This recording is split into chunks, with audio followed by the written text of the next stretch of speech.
Olá, nós estamos recebendo a visita hoje do Cláudio Henrique Correia, que é consultor sênior do Instituto Lado a Lado pela Vida e que também é um convidado nosso do painel Desafios para a Implementação da Política Nacional de Prevenção e Controle do Câncer, no segundo Fórum sobre Sustentabilidade e Modelos Inovadores de Financiamento da Saúde.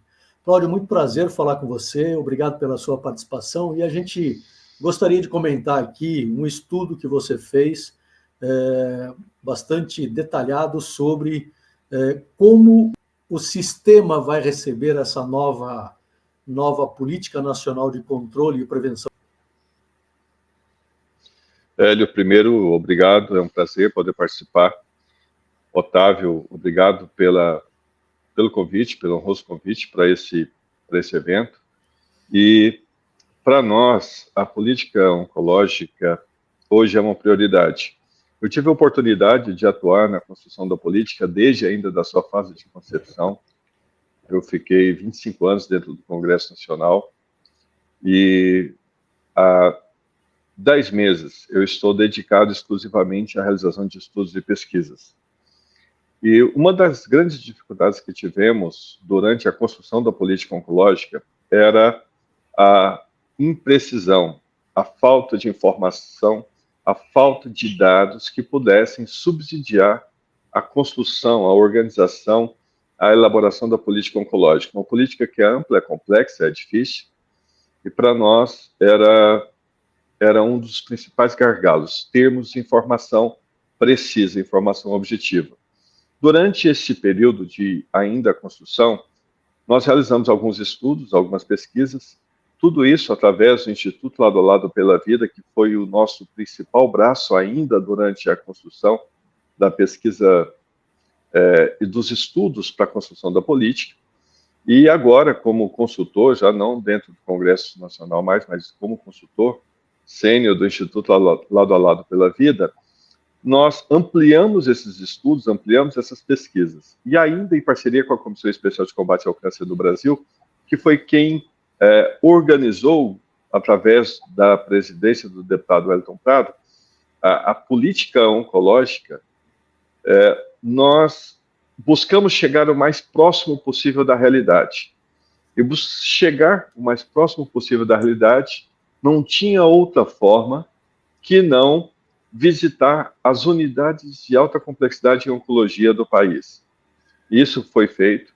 Eu rodei o Brasil visitando os hospitais de oncologia, realizamos complementar a essas visitas, onde que conversávamos com médicos, conversávamos com diretores, conversávamos com secretários estaduais e municipais de saúde.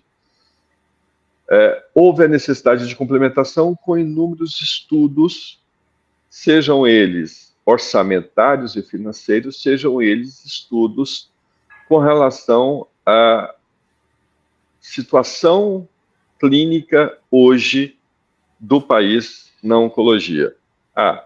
O que realmente estávamos tendo de casos, qual a condição desses pacientes, estadiamento, tempo de tratamento, tudo isso foram vários estudos que foram realizados junto ao Instituto Lado a Lado pela Vida, pelo Instituto Lado a Lado pela Vida, na minha participação. Um dos estudos, como nós conversamos, foi chegar ao correto e preciso número, e mais do que isso, o que temos em termos de alta complexidade em oncologia. Por isso, avaliamos não apenas estruturalmente, em quantitativo, mas de forma qualitativa, o que cada um desses serviços possui. O fato de termos 345 serviços habilitados em alta complexidade em oncologia não é o ponto focal de dizermos que temos 345 serviços que atuam na integralidade da assistência. Pelo contrário, nós temos apenas dos 345, 45 CACONs. O restante, nós temos 270 UNACONs no país. E isso não nos traz integralidade. Por quê? Nós temos o UNACON, nós temos o UNACON, que é exclusivo de radioterapia, nós temos o UNACON, que é exclusivo de oncologia pediátrica, Nós temos o NACOM, que tem apenas, através de um hospital geral, um serviço de cirurgia. Então, nós temos uma diversidade de atendimento que não nos configura uma integralidade para todo e qualquer paciente oncológico. Não, há limitações, seja hematológico, seja no atendimento, como já dito, de uma radioterapia. E isso nos provoca inúmeros vazios assistenciais. Vazios assistenciais não apenas da necessidade de serviços de alta complexidade, mas também em vazios assistenciais de equipamentos, de estrutura para poder realizar diagnósticos, realizar tratamentos, e que hoje impactam diretamente na oferta, na assistência de pacientes na oncologia. Cláudio, isso tudo que você encontrou, e a gente pode avançar um pouquinho mais depois, tem a ver diretamente com a falta de recurso ou com a falta de gerenciamento entre os entes da federação, entre o sistema de forma geral, ou as duas coisas ao mesmo tempo? Nós temos as duas coisas. Nós temos, indiscutivelmente, um subfinanciamento, isso é fato. Nós temos, a maioria dos serviços hoje estão contratualizados sobre uma SIGTAP que está desatualizada, uma SIGTAP que não reflete hoje a realidade econômica e financeira da assistência em saúde no país. Porém, nós temos caracterizado, e todo esse trabalho de estudos e pesquisas que realizamos demonstra isso, nós temos caracterizado que há evidentes problemas de gestão. Não há organização da rede, não há uma organização de uma regulação, não há uma organização para que uma média complexidade realmente execute o seu papel de avaliar, de realizar o diagnóstico de um paciente com câncer. Tanto é que, em 2022, 76% dos pacientes diagnosticados com câncer no país foram diagnosticados pelos CACONs e NACONs, ou seja, hospitais de alta complexidade. Nós tivemos, em 2023, 75% dos pacientes diagnosticados pelos serviços de alta complexidade, o que demonstra claramente que a média complexidade está fora do processo, isso é fato. Nós temos uma atenção primária distante da realidade da oncologia, e muito, mas muito distante. Nós temos 49.542 unidades de atenção primária hoje no país. Temos apenas 345 serviços de alta complexidade. Como fazermos para que 345 conversem com essas 49 mil? Nós não temos hoje uma organização. Nós temos grandes dificuldades de gestão. Nós temos uma imensa variação de uma definição de papéis. Quem faz o quê? Qual a responsabilidade do Estado? Qual a responsabilidade do município? Qual a responsabilidade da União na definição? Apesar de termos na Constituição, apesar de termos na Lei 8080 algumas regras, alguns estabelecimentos, mas na prática não é isso que está acontecendo. Então nós temos sim um grave problema de gestão. E aqui, só um parênteses, Otávio, esse foi um dos principais nortes da criação da política. Lá atrás, ainda, uma das minhas grandes preocupações, como auditor, como uma pessoa da área de especialização em orçamento público e gestão, era nós tínhamos ou não capacidade de aplicar uma oncologia mediante o que nós temos de financiamento. Nós temos dinheiro ou não? São questionamentos que foram feitos lá atrás e que hoje nós temos a oportunidade, com vários estudos e pesquisas, responder isso com uma precisão. Hélio. Cláudio, em primeiro lugar, parabéns, né? Você já tem feito um trabalho bastante valioso no avanço do tratamento do câncer no Brasil. Pelo que eu tenho ouvido, né, que você tem mencionado, e assim acontece com várias áreas da saúde no Brasil, que as responsabilidades, né, federais muitas vezes elas são insuficientes ou elas não são cumpridas.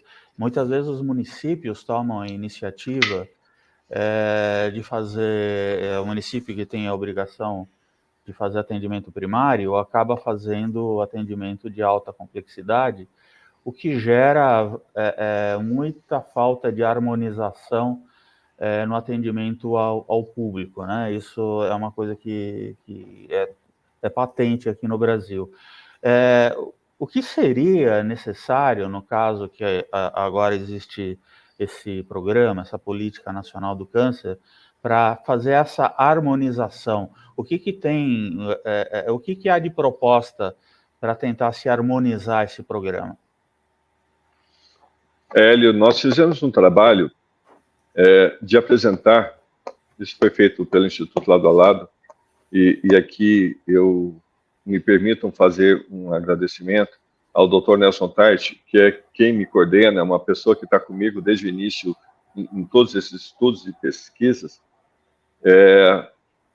Nós fizemos uma avaliação de cada um dos 5.570 municípios do país, avaliando a estrutura de cada um, avaliando o que tem de pessoal, avaliando o que há de disponível hoje, para que pudéssemos ter uma segurança em apresentar uma proposta de organização da rede do país.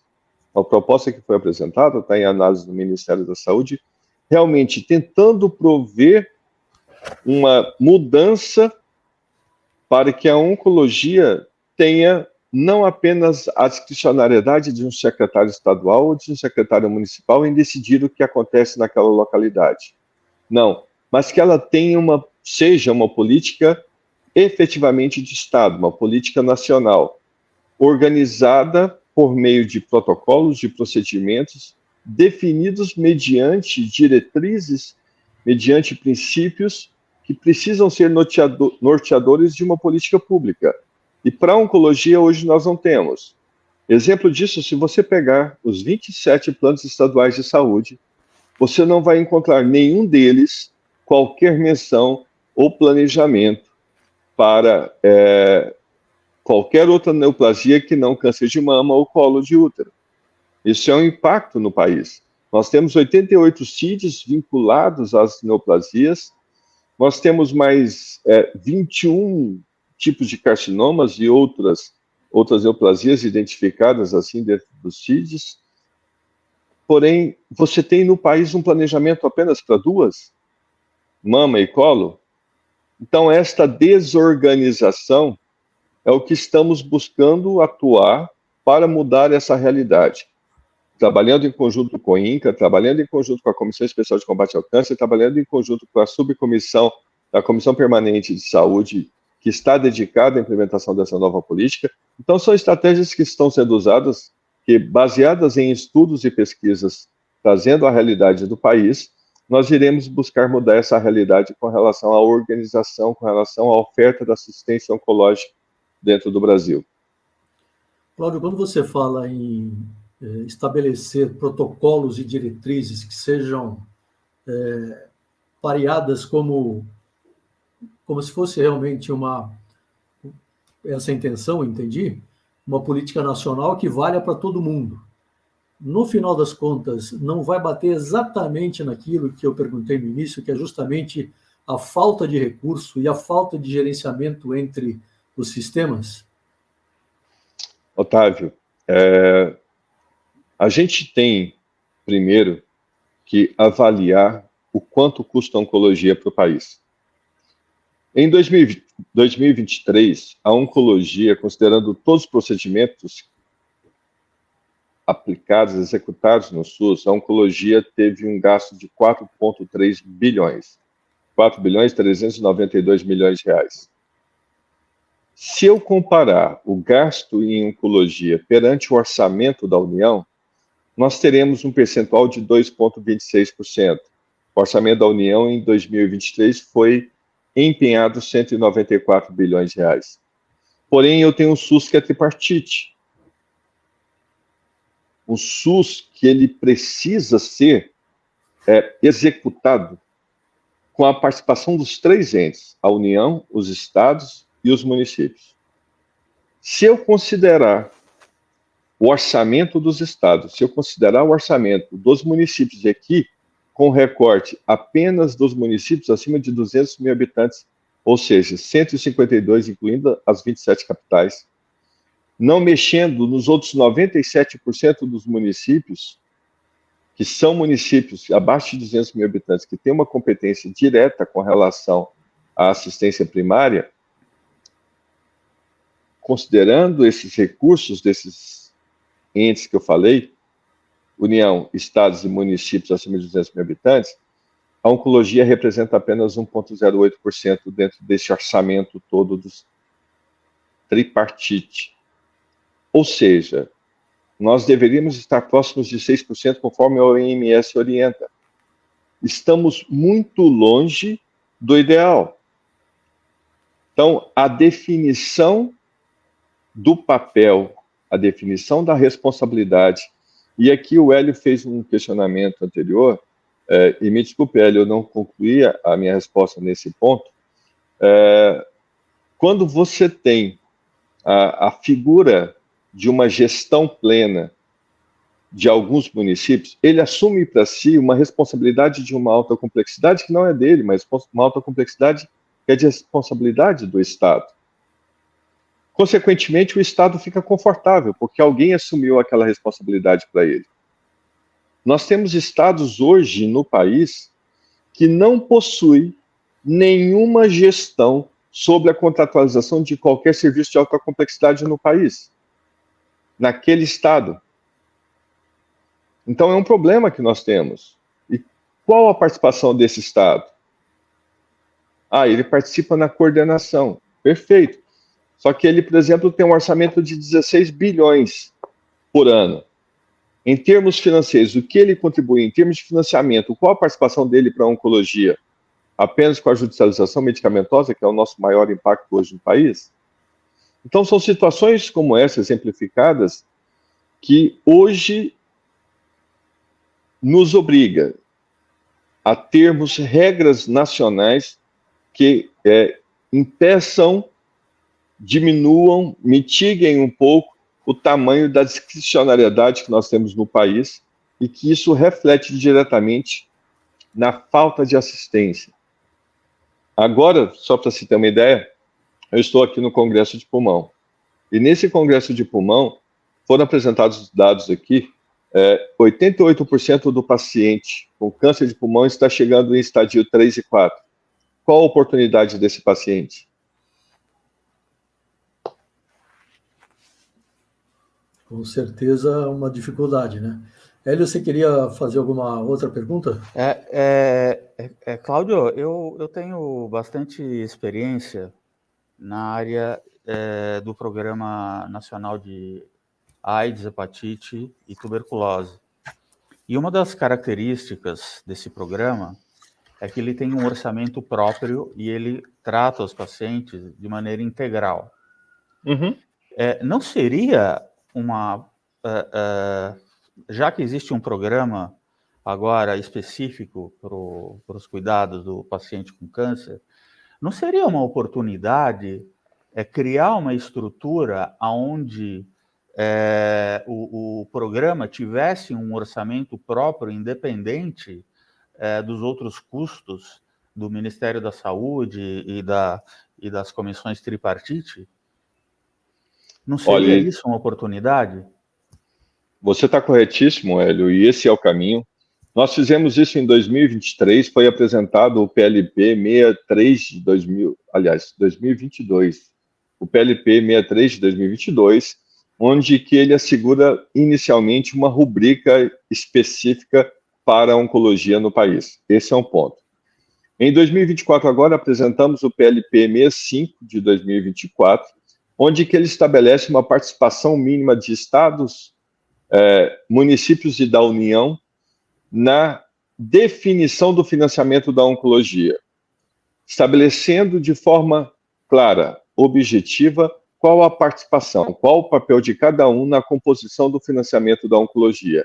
Isso tudo baseado na necessidade de termos uma rubrica específica para que facilite a organização e a gestão dos recursos públicos destinados a garantir essa assistência integral ao paciente oncológico.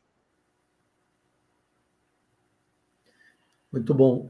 Fazer uma última pergunta, Cláudio. Se hoje a política tivesse que iniciar imediatamente, imaginando que na próxima segunda-feira começa a valer tudo, que situação que a nova política encontraria o sistema e toda a estrutura de atendimento e assistência ao paciente?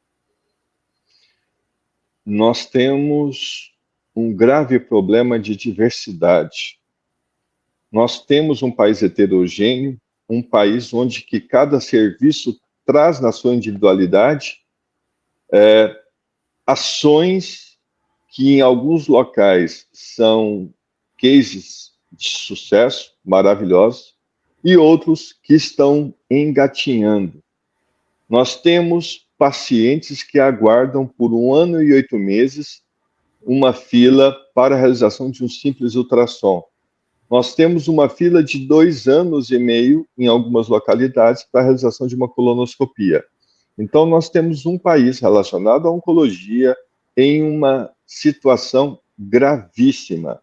Nós não temos prevenção, nós temos um diagnóstico hoje realizado de forma tardia e sem a precisão necessária. Nós temos 2 leis de impacto no país, tanto a lei dos 30 dias para que o diagnóstico seja realizado nesse período e a lei dos 60 dias para que ele inicie o tratamento após o diagnóstico no intervalo de 60 dias, que não são cumpridas. Hoje, 35% dos pacientes que chegam ao serviço de alta complexidade iniciam seu tratamento após os 60 dias.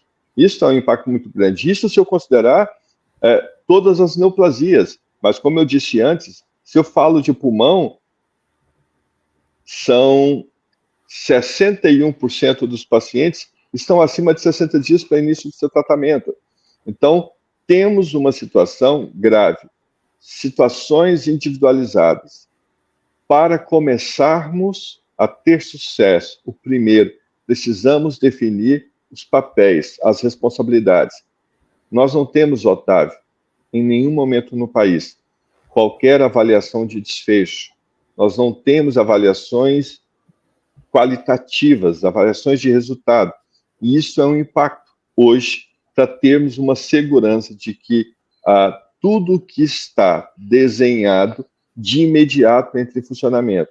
Mas estamos, sim, trabalhando para poder mudar essa realidade com base em estudos, em pesquisas e propondo mudanças para termos a segurança de que realmente o que está previsto em lei saia do papel e aconteça na realidade. É complexo, não é uma lei que vai entrar em funcionamento amanhã e amanhã já teremos altos resultados, não. A gente tem planejamento de curto, médio e longo prazo. Para você ter uma ideia, nós apresentamos uma proposta de organização com um planejamento de curto, médio e longo prazo para cada artigo, para cada inciso, para cada linha da lei. Isso foi uma forma de contribuirmos para mudar a realidade da oncologia no país. Muito bem, Hélio. Se tiver alguma outra pergunta... Não. Parabéns, Cláudio, pelo teu trabalho, o trabalho do Lado a Lado. E estou ansioso para nosso encontro no dia 26. Perfeito, eu que agradeço. Hélio, agradeço, Otávio, o convite. Estaremos juntos. Muito bem. Muito obrigado aí pela sua participação e nos vemos então no dia 26. Um abraço. Abraço. Obrigado.